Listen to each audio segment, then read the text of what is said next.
Today Dung Fu invites you to listen to the Dhammapada, one of the Dharma of Buddha Shakyamuni. The 51st verse from the Buddhist scriptures on the YouTube channel TN Thai in the USA. Like a beautiful flower full of color but without fragrance. Even so, fruitless are the fair words of one who does not practice them. This verse teaches us the difference between appearance and essence. Words can be like a flower, dazzling and full of color. They may sound wise. They may impress the eyes and ears.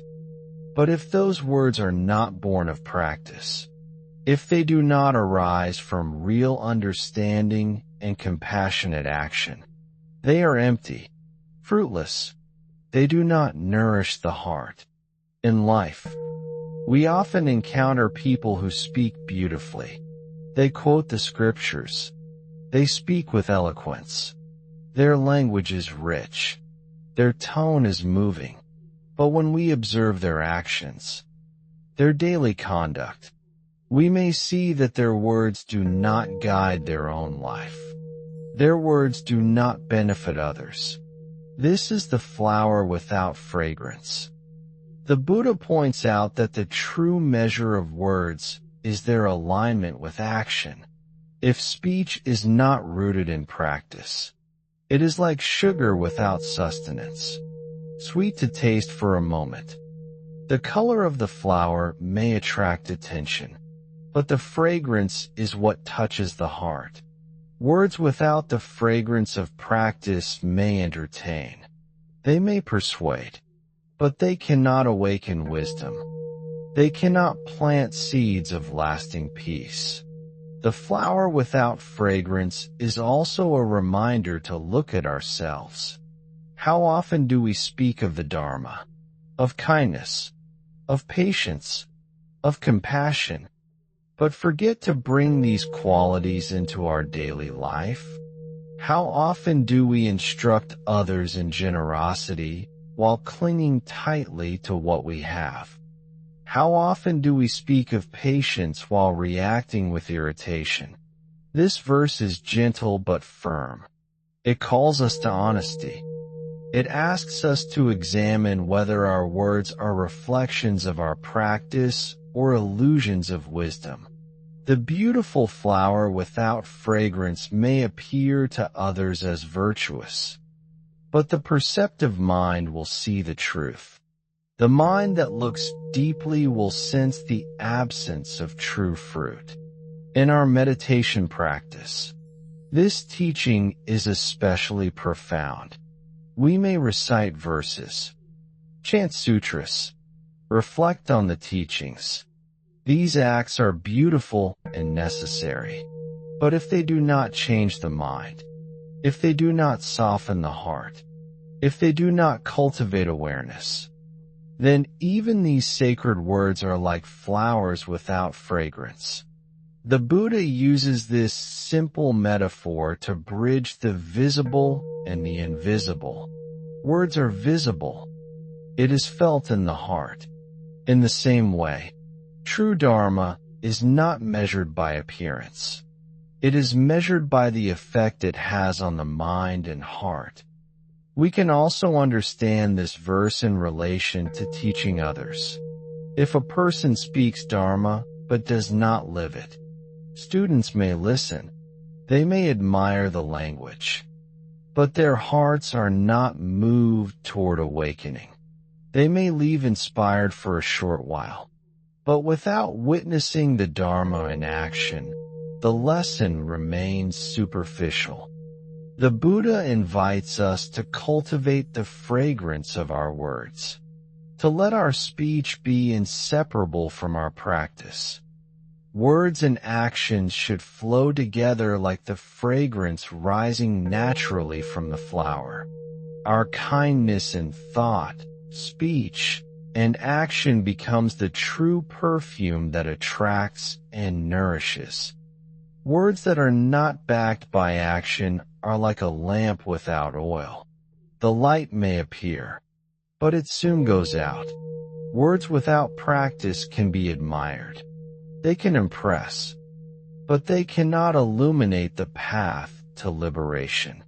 They cannot cultivate wisdom.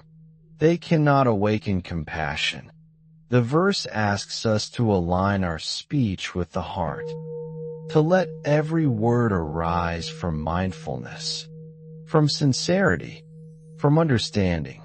When we speak, the flower of the word should not only look beautiful, it should also emit the fragrance of wisdom, the fragrance of loving kindness, the fragrance of truth. In daily life, this teaching reminds us to integrate what we say with what we do. When we promise kindness, this verse also touches the practice of humility. Many people delight in eloquence. They may measure their virtue by how beautifully they can speak. But the Buddha warns that such delight, without corresponding practice, is hollow. The true measure of wisdom is not in how we sound. It is in how we live. The flower metaphor helps us understand the subtlety of Dharma practice. Flowers are admired for color, but fragrance is a deeper quality. It is invisible. It reaches the heart before the eye. In the same way, genuine practice may not always be visible, but its effect is experienced by those who come near us. Compassion, integrity, and wisdom are felt.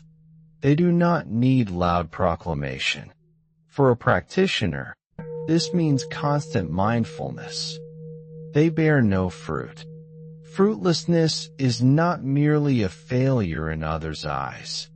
It is a loss to oneself. The opportunity to cultivate virtue, to guide others, and to progress on the path is wasted if speech is disconnected from practice. In relationships, this teaching is deeply practical. Words of love, encouragement, or teaching, they become supportive pillars for both the speaker and the listener. The Buddha emphasizes that practice is the root from which fruitful speech arises. Without a rooted practice, words are like flowers plucked prematurely, beautiful for a moment, but soon they wither. They leave no lasting impact. But when speech grows from practice, it blooms naturally. Its fragrance nourishes hearts, strengthens virtue, and inspires awakening. This verse is a reminder that our spiritual journey is not only internal, but also expressed externally. Our understanding of the Dharma is verified by our actions. To claim insight without practice is like claiming a flower is fragrant when it has none. The fragrance, the proof, is revealed only through living the teaching. Even in the smallest daily interactions, this teaching applies.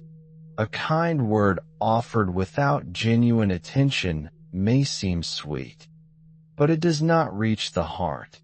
A promise of help without follow-through is like the flower without fragrance. A smile that masks impatience or irritation is admired but not nourishing. The Buddha's verse gently guides us to integrate practice and speech. Let each word carry the fragrance of mindfulness, the fragrance of compassion, and the fragrance of truth. Let our words not merely decorate our image, but reflect the essence of our practice. In teaching others, the Buddha's words shine with clarity. A teacher may speak with eloquence. They may quote scriptures and deliver words with beauty. But if the teacher does not live the Dharma, their words are like flowers without fragrance. Students may admire the speech. They may be entertained or inspired temporarily. but the seeds of awakening will not take root. True teaching arises from embodiment. Every action of the teacher should mirror the words spoken. Patience shown in daily interactions, compassion in small gestures, integrity in every choice. These are the fragrance of the flower. Students sense it immediately. The effect of genuine practice flows naturally from the teacher's being, not from the cleverness of their words. In meditation practice, this teaching is equally profound. Chanting, recitation, or reflection is like arranging flowers. The arrangement may look beautiful, but if the heart does not cultivate insight, if the mind does not develop awareness, the practice remains superficial. They arose from the depth of his practice, from decades of mindfulness, compassion, and insight. Every teaching carried the fragrance of understanding. Every action embodied the wisdom he conveyed. This is why the Dharma continues to guide beings even thousands of years later. For lay practitioners, the verse also provides gentle guidance. Daily life offers countless opportunities to align words with practice. Speaking kindly to family members, colleagues, and strangers is the surface, but ensuring that our words reflect genuine care. Many are eager to be heard, to impress with knowledge, cleverness, or eloquence. Yet if our words are not rooted in practice, they are empty. True influence does not depend on volume or style. It grows from the integrity and depth of our own practice. The fragrance naturally emanates, touching others without effort. This teaching extends to social life. In conversations with neighbors, friends, or the community, one may speak wisely, advising or guiding others. Yet if actions contradict words, distrust and disconnection arise. The fragrance is absent.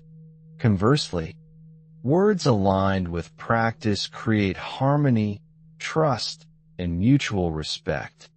The world responds to authenticity more than ornamented speech.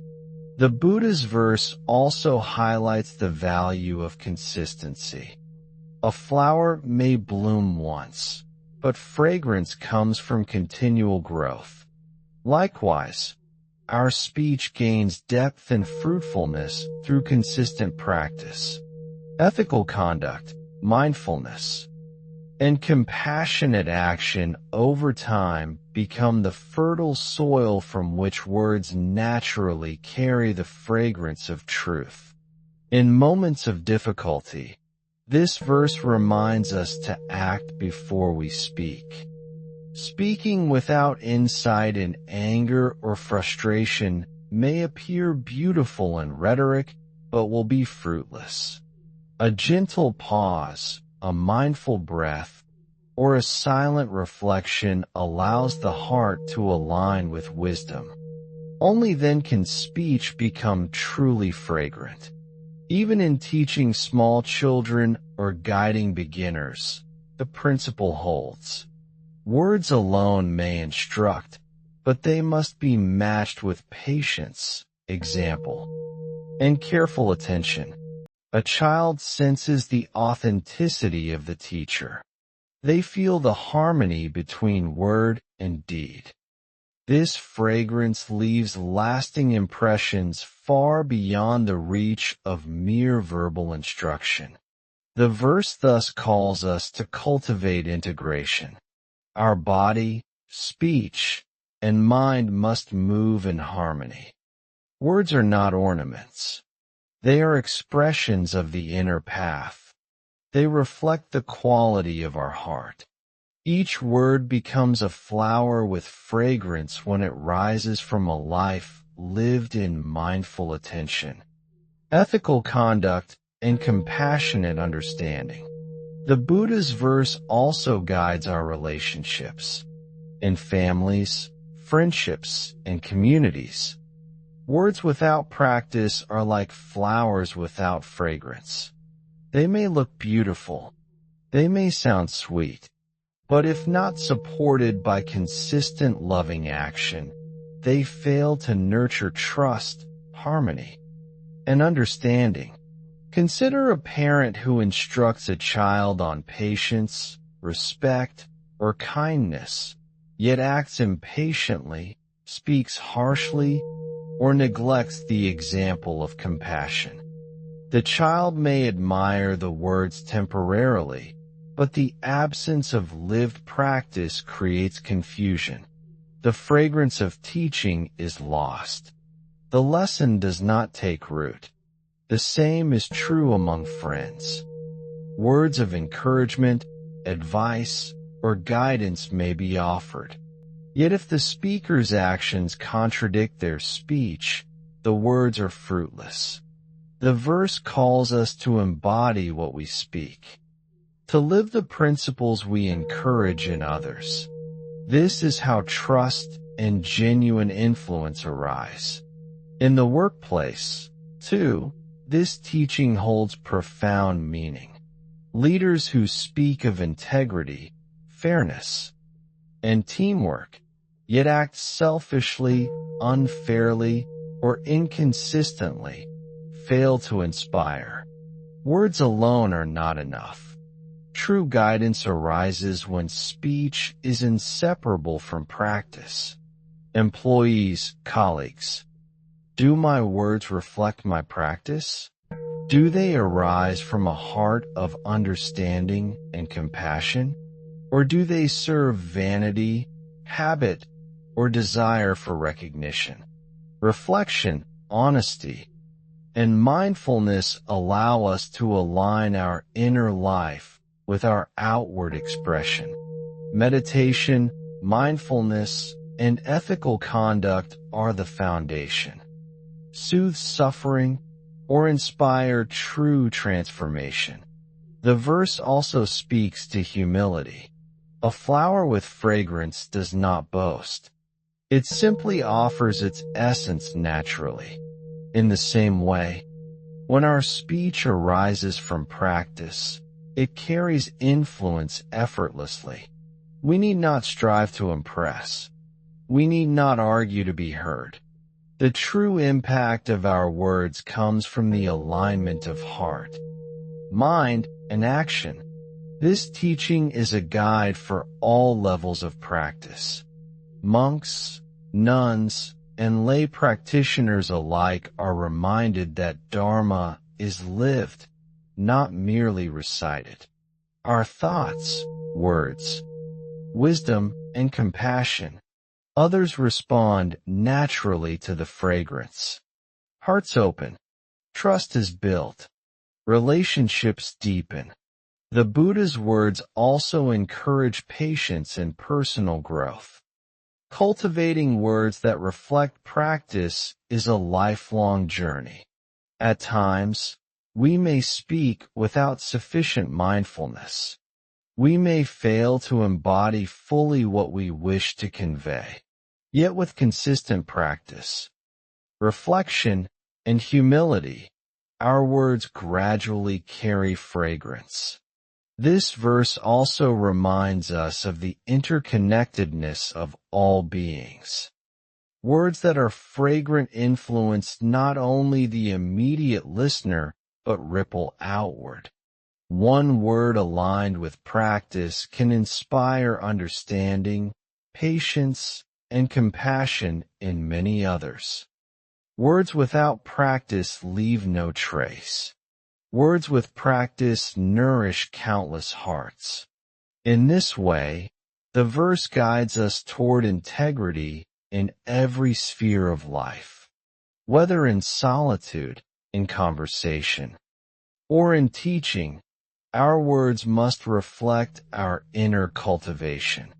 The beautiful flower of speech is not measured by its appearance, but by the fragrance that arises from practice. Finally, the Buddha's verse calls us to a complete integration of life and practice. Words alone, no matter how beautiful, are insufficient. Without the fragrance of practice, they remain fruitless. The ultimate measure of our speech is not admiration, applause, or recognition. It is the effect on the mind and heart. Does it inspire understanding? Does it cultivate compassion? Does it awaken mindfulness and virtue? In daily life, this teaching reminds us to act first, then speak. When we practice generosity, patience, and honesty consistently, our words naturally carry truth and warmth.